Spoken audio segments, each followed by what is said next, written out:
ครับผมชื่อทวีศักดิ์กินะครับเป็นนักกิจกรรมนะฮะตอนนี้ก็เป็นนักวิจัยครับก็ทำวิจัยหลายๆเรื่องแล้วแต่ประเด็นที่พอสามารถทำวิจัยได้นะฮะก็ก่อนหน้านี้ก็ทำวิจัยเรื่องโควิดทำวิจัยเรื่องเศรษฐกิจเนี่ยก็มาทำวิจัยเรื่องสิทธิที่ดินนะฮะกับคำถามที่ว่า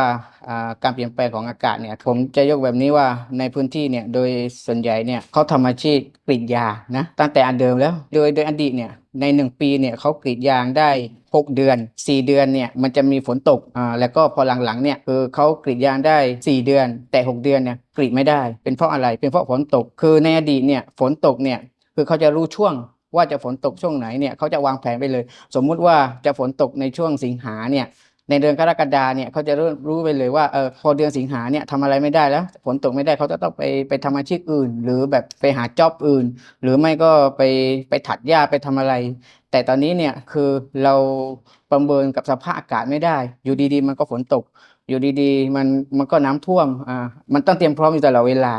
กับสภาพอากาศเมื่อต้นปีที่ผ่านมาเนี่ยในพื้นที่ที่เราทำงานเนี่ยมันเกิดอุทกภัยร้ายแรงนั่นก็คือดินถล่มทีนี้ในดินถล่มเนี่ยมันไม่มีอะไร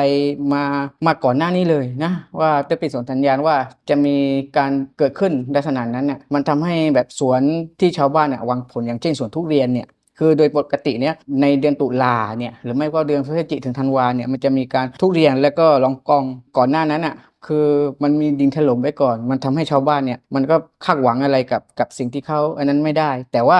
คนที่นี่เนี่ยมันเป็นมุสลิมเนี่ยเขายึดถือกับกฎสภาวะของพระผู้เป็นเจ้านั่นก็คือตักเดสเนี่ยมันประมาณว่าต่อให้เกิดเรื่องแบบนี้ขึ้นมาเนี่ยมันก็มันก็ไม่ได้มองว่ามันเป็นปรากฏการณ์ ที่การเกิดการเปลี่ยนแปลงแต่ว่าเขาก็มองว่ามันเป็นสิ่งที่พระเจ้าส่งมาแล้วก็สิ่งที่พระเจ้าส่งมาเนี่ยมันก็มาจากหลายๆอย่างซึ่งมันก็อาจจะเชื่อมโยงกับวงโคจรของธรรมชาติที่มันเปลี่ยนแปลงบ้างอะไรบ้างแต่ว่าโดยคนที่นี่เนี่ยก็จะมองว่ามันก็คือเกิดด้วยสิ่งที่พระเจ้าส่งมาอะไรประมาณเนี้ยมันไม่ทำให้แบบกระตือรือร้นแบบที่อื่นแต่ถามว่ามันกระทบไหมกระทบด้วยวิถีชีวิตกระทบด้วยเศรษฐกิจ กระทบด้วยการทำมาหากินอะไรประมาณเนี้ยครับก็คืออย่างน้อยเนี่ยสิ่งที่เราจะถ้าเราจะบอกว่าสภาวะปัจจุบันเนี่ยมันเกิดการเคลื่อนไหวของโลกดีเยอะไรประมาณเนี้ยอานิโยอะไรสิ่งนั้นเนี่ยเราบอกชาวบ้านได้ว่าเกิดการเคลื่อนไหวของโลกอะไรประมาณเนี้ยแต่สิ่งที่ชาวบ้านเนี่ยเขาก็ไม่ทิ้งหลักการเดิมของคนที่นี่แต่ว่าสิ่งที่เราจะบอกว่าเมื่อเดือนพฤษภาสมมุตินะเมื่อเดือนพฤษภาในปีที่ผ่านมาเนี่ย แล้งหนักเราอาจจะต้องวางแผนว่าในพฤษภาปีที่จะถึงเนี่ยจะแล้งด้วยมันอาจจะต้องเราก็ต้องเตรียมพร้อมว่าถ้าจะเกิดน้ำแล้งเนี่ยเราต้องเตรียมอะไรสิ่งนั้นแหละที่เราสามารถที่จะบอกได้อย่างน้อยเนี่ยคือเราก็ผลักดันให้หน่วยงานรัฐโดยเฉพาะมหาดไทยหรือไม่ก็พซึ่งเป็นหน่วยงานที่เกี่ยวข้องกับเรื่องนี้โดยเฉพาะอย่างน้อยเนี่ยเขาก็อาจจะต้องมีความเตรียมพร้อมอยู่ตลอดเวลาอย่างเช่นในพื้นที่ที่เราทำงานก็คือ อาจจะต้องมีแบบเรือที่สำรองไว้ลำเลียงผู้คนหากเกิดอุทกภัยเหล่านี้เราสามารถที่จะ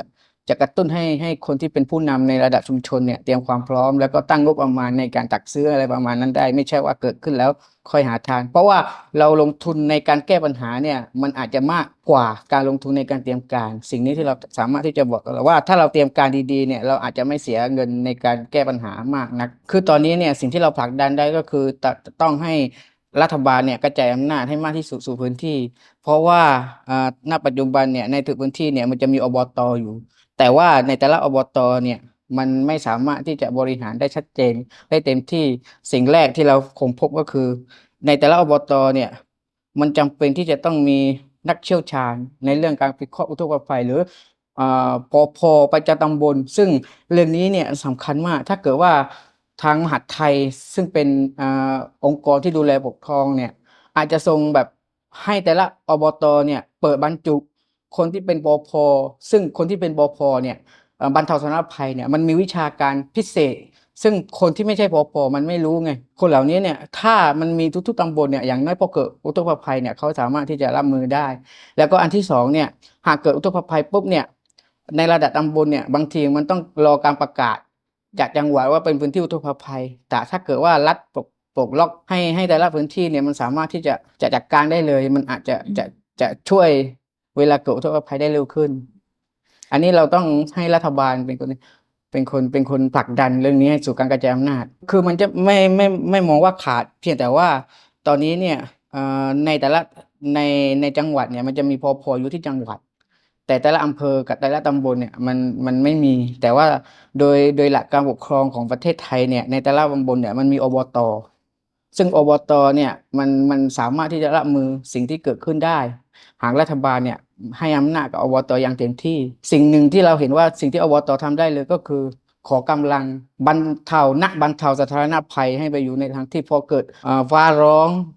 ท้องฟ้ามืดเนี่ยพวกนี้เนี่ยเขาจะวิเคราะห์ออกว่าจะต้องเตรียมอะไรซึ่งคนพวกนี้เนี่ยมันมีวิชาการแล้วก็มีวิชาชีพที่คนอื่นไม่มีอย่างเช่นแบบเหมือนแพทย์เนี่ยคือเขารู้เลยว่าเวลาคนปวดท้องมันต้องหาอะไรรักษา